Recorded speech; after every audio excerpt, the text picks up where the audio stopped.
أعوذ بالله من الشيطان الرجيم پناہ مانگتا ہوں میں اللہ کی شیطان مردود سے۔ بسم الله الرحمن الرحيم شروع اللہ کا نام لے کر جو بڑا مہربان نہایت رحم والا ہے۔ أعوذ بالله من الشيطان الرجيم بسم الله الرحمن الرحيم إذ أنتم بالعدوة الدنيا وهم بالعدوة القصوى والركب أسفل منكم ولو تواعدتم لاختلفتم في الميعاد ولكن ليقضي الله أمرا كان مفعولا ليهلك من هلك عن بينة ويحيى من حي عن بينة وإن الله لسميع عليم إذ أنتم جب کہ تھے تم بالعدوة الدنیا ادھر کے کنارے پہ وہم بالعدوة القصوى اور وہ ادھر دور والے کنارے پہ والرکب اسفل منکم اور قافلہ تم سے نیچے تھا ولو تواعدتم اور اگر تم باہم وعدہ کرتے لاختلفتم فی المیعاد البتہ تم اختلاف کرتے خلاف کرتے تم اپنے وعدوں میں ولیکن لیقضی اللہ اور لیکن تاکہ اللہ فیصلہ کر دے امران ایسے معاملے کا کان مفعولا جو اس کے ہاں طے ہو چکا ہے لیہلک من ہلک عن بینہ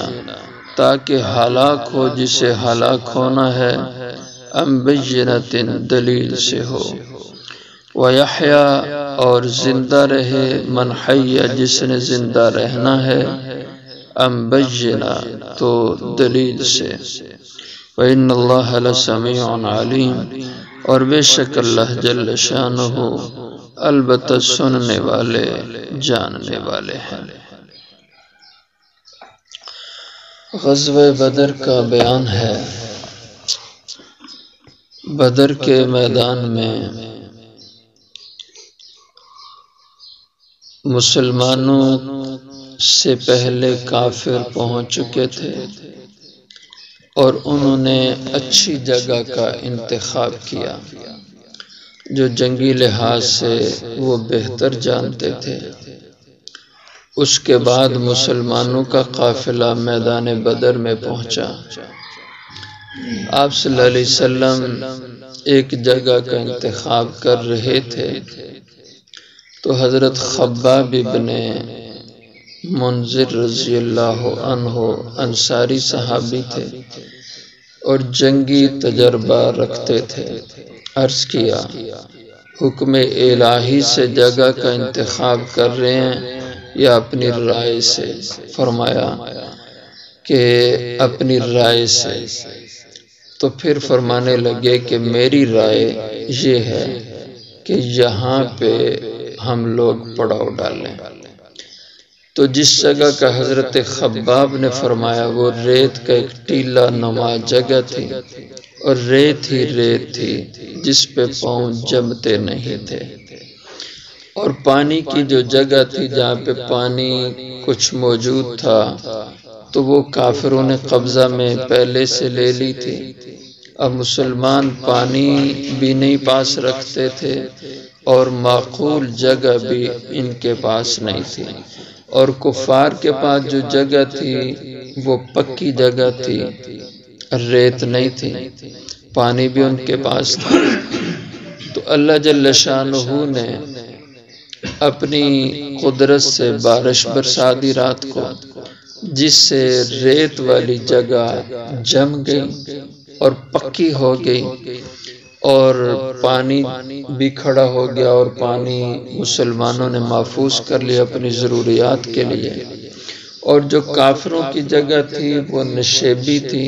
اور پکی جگہ تھی، وہاں پانی کھڑا ہو گیا اور پکی جگہ ہونے کی وجہ سے پھسلن ہو گئی اور پاؤں اس زمین پہ جمتے نہیں تھے اور اگلے دن مارکا ہونا تھا، اور اللہ تعالیٰ نے ظاہری حالات زمینی جو تھے وہ مسلمانوں کے حق میں کر دیے اور کافروں کے خلاف زمینی حالات بن گئے کہ ان کے پاؤں میں پھسلن تھی، پاؤں جمتے نہیں تھے۔ اور جو مسلمانوں نے جگہ کا انتخاب کیا، اذ انتم بالعدوۃ الدنیا، یہ شمال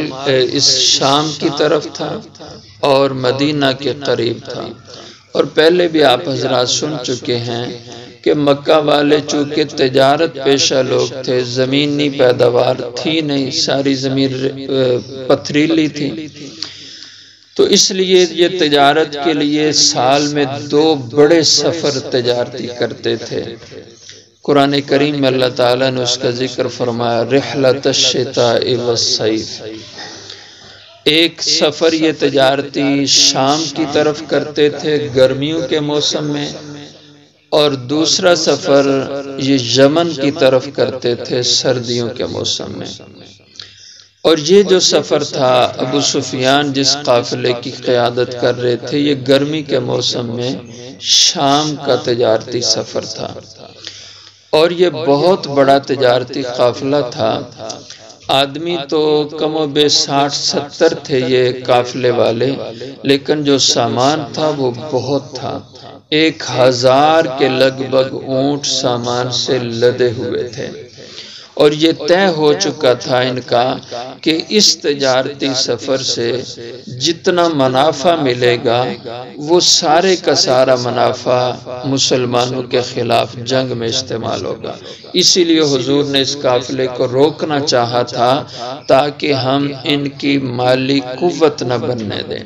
اور ان کو جنگ کے لیے حالات نہ میسر ہونے دیں، اس لیے حضور مدینہ سے اس قافلہ کو روکنے نکلے تھے۔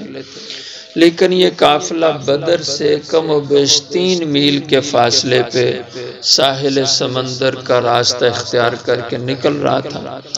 تو اس کا ذکر اللہ نے فرمایا، اذ انتم بالعدوۃ الدنیا، جبکہ تم بالعدوۃ الدنیا قریب والے ادھر والے کنارے پہ تھے، یعنی جو شام کی طرف کا حصہ تھا جو مدینہ کے قریب تھا۔ دنیا یہ ادنا سے ہے جس کے معنی قریب کے ہوتے ہیں، تو قریب والے کنارے پہ تم لوگ تھے، وَهُمْ بِالْعُدْوَةِ الْقُصْوَى، اور ادھر والے کنارے پہ یعنی جو مدینہ سے دور اور یمن کی طرف حصہ تھا، یہ دور والا کنارہ اس پہ کافر تھے۔ وَالرَّكْبُ أَسْفَلَ مِنْكُمْ، اور قافلہ تجارتی ابو سفیان والا وہ اسفل منکم تم سے نیچے تھا، وہ میدان بدر سے قدرے نیچائی میں وہ جگہ تھی ساحل والی، تو وہ اس طرف سے گزر رہا تھا۔ وَلَوْ تَوَعَدْتُمْ لَاخْتَلَفْتُمْ فِي الْمِيعَادِ، اب یہ جو بدر کا میدان جو لگا یہ اتفاقی تھا، طے شدہ جنگ نہیں تھی، اس لیے کہ مسلمان تو قطعی طور پر جنگ کے نظریے سے مدینہ شہر سے نکلے ہی نہیں تھے، یہ تو ایک قافلے کو پکڑنے نکلے تھے۔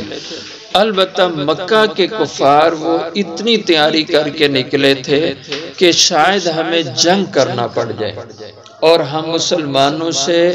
جنگ کریں، کیونکہ انہوں نے اپنے قافلے کو تحفظ فراہم کرنا تھا اور اس کے لیے پورا جنگی سامان وہ ساتھ لے کے نکلے تھے، اور بڑی ٹھاٹھ باٹھ کے ساتھ یہ لوگ اپنے شہر سے مکہ سے نکلے تھے۔ اب یہ اتفاقی جوڑ اللہ نے بنا دیا، اس کا ذکر اللہ فرماتے ہیں، وَلَوْ تَوَعَدْتُمْ، اگر یہ اتفاقی یہ معاملہ نہ ہوتا اور پہلے تم جنگ طے کرتے، آپس میں جنگ کی تاریخ مقرر کرتے، وَلَوْ تَوَعَدْتُمْ، اور اگر باہم تم وعدہ جنگ کا کرتے، لَاخْتَلَفْتُمْ فِي الْمِيعَادِ، البتہ خلاف کر جاتا تم میں سے کوئی ایک فریق فی المیعاد اپنے وعدے میں، کہ کافر وقت پہ وعدے کے مطابق میدان میں نہ اترتے یا تم اپنے وعدے کے مطابق میدان کی طرف نہ جا سکتے، اس طریقے سے یہ جنگ شاید نہ ہوتی، لیکن اللہ کے ہاں اللہ کے علم میں طے ہو چکا تھا کہ اللہ نے مسلمانوں کو بے سر و سامانی میں کفر پہ غلبہ دینا، ولیکن اور لیکن لیقضی اللہ، تاکہ اللہ پورا کر دے جو اللہ نے امرن ایک معاملے کو کان مفعولا اپنے ہاں پہلے سے طے کر لیا ہوا ہے۔ اللہ نے طے کر دیا تھا تکوینی امر سے کہ اللہ نے کافروں کو یہاں بدر میں شکست دینا ہے، اس لیے اللہ نے ان کو ایسے دھکیل کے مکہ سے نکالا کہ وہ اپنے قافلے کے تحفظ کے لیے، اپنے مال کے بچاؤ کے لیے نکلے، اور تم ان کی